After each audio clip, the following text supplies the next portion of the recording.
Aujourd'hui, nous fêtons un anniversaire en famille et j'en profite pour cuisiner un beau poulet des Pyrénées avec du fromage de chèvre sous la peau.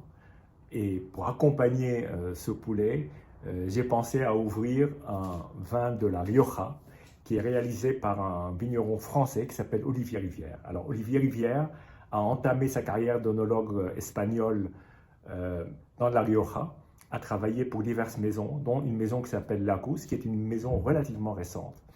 Puis a commencé à acheter du raisin pour réaliser ses propres cuvées sous le nom Ganco. Et donc Ganco aujourd'hui, c'est une gamme de vins sous appellation Rioja, avec des cépages, le cépage classique Tempranillo, mais aussi la Grenache, Garnacha et le Mazuelo, qui est en fait notre Carignan français. Et donc, dans cette gamme de Rioja, il y a la cuvée, on va dire la cuvée étendard, qui est le Ganco classique, si je puis dire. Donc là, en millésime 2017. Alors, la particularité de ces nouveaux vignerons, c'est qu'ils secouent le Landerneau de cette appellation Rioja qui est très traditionnelle. Et moi j'adore, hein, que ce soit Viña Tondoña, que ce soit la Rioja Alta, que ce soit la Cone, que ce sont des très très grandes maisons, Marquès de Murrieta, j'en ai beaucoup dégusté et j'ai beaucoup partagé. Mais là, on change de style, on change peut-être d'école, si je puis dire, même si la Rioja reste ancrée dans ses racines, pour secouer les ordres établis et puis réaliser des cuvées différentes de celles auxquelles on est habitué, qui en général passent très longtemps dans le bois, dans des fûts classiques, très souvent américains, parfois mélange américain-français.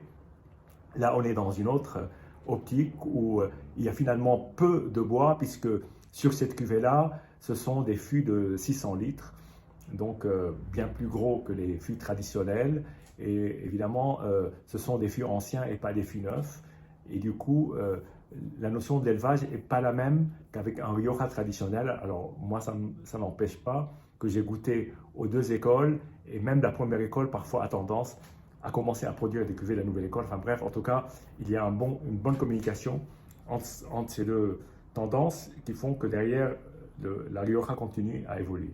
Alors, quand Olivier Rivière a commencé, il se fournissait en raisin, comme je l'ai dit, mais maintenant, il commence à avoir ses propres vignes, 6 hectares, je crois, même si ça évolue, je n'ai pas forcément dernier chiffre.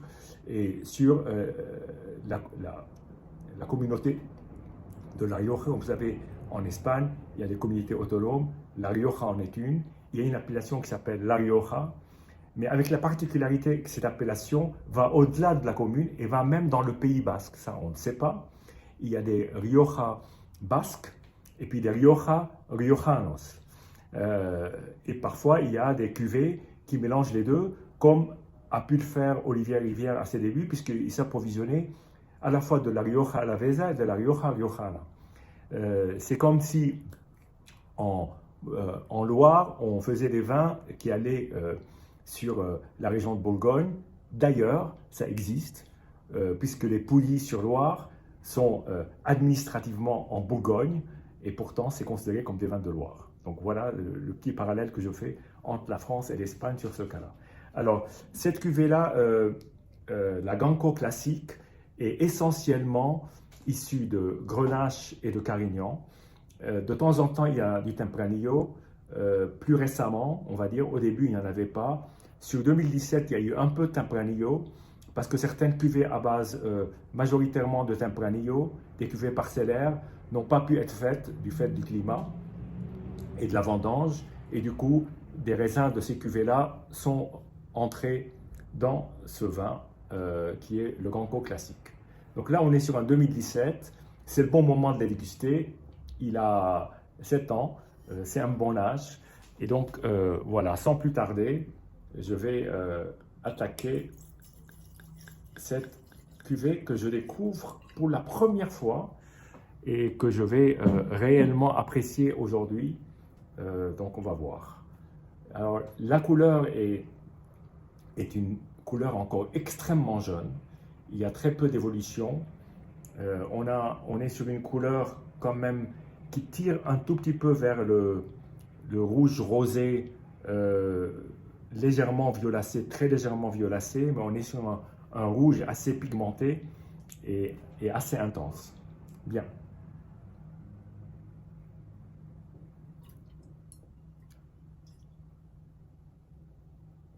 Le nez laisse sortir un premier arôme cendré et de fruits rouges très intenses. Je ne sens pas trop l'élevage. On a une certaine fraîcheur au nez qui est apportée par le côté des fruits rouges encore vifs. Un nez peu intense, malgré le vert, qui est censé faire ressortir. Mais bon, en tout cas, très appréciable.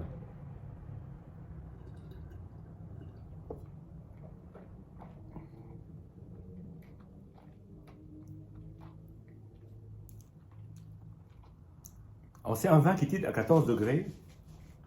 Sur une année quand même compliquée 2017 dans la Rioja, ce n'est pas une des grandes années, surtout en termes de quantité de vendanges. Il a fallu faire des tris. Là, on est sur un vin d'une très grande fraîcheur, très grande fraîcheur. Je trouve que l'attaque est très immédiate. On a un fruit très présent et une belle concentration. C'est un vin qui a du corps, de la matière, qui parle, qui s'exprime, qui est, je dirais, à son apogée. Il y a une grande rondeur. Il y a aussi une certaine tendresse dans ce vin. Aucune agressivité. Alors, je ne veux pas dire qu'il ne manque pas de punch. Il y a du punch dans ce vin, mais il n'y a pas ce côté parfois des tanins qui peuvent vous interpeller et vous gêner. Là, tout est harmonieux.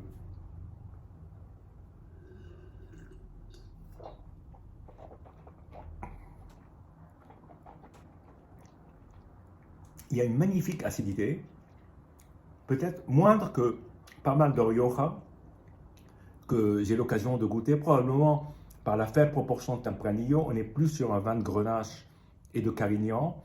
Est-ce que le profil rappelle certains vins du Languedoc, où l'on peut trouver ces deux cépages et parfois même du Rhône Sud? Je dirais pas franchement. Il y a peut-être une plus grande fraîcheur dans ce type de vin. Les 14 degrés, on ne les sent absolument pas.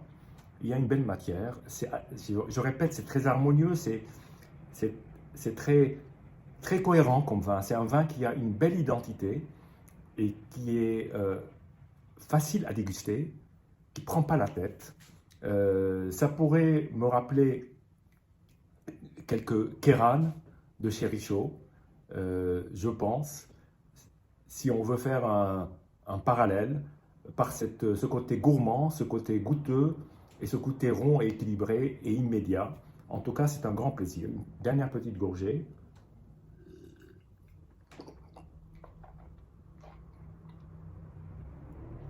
En bouche, il y a une belle complexité. Là, il y a des arômes qui ressortent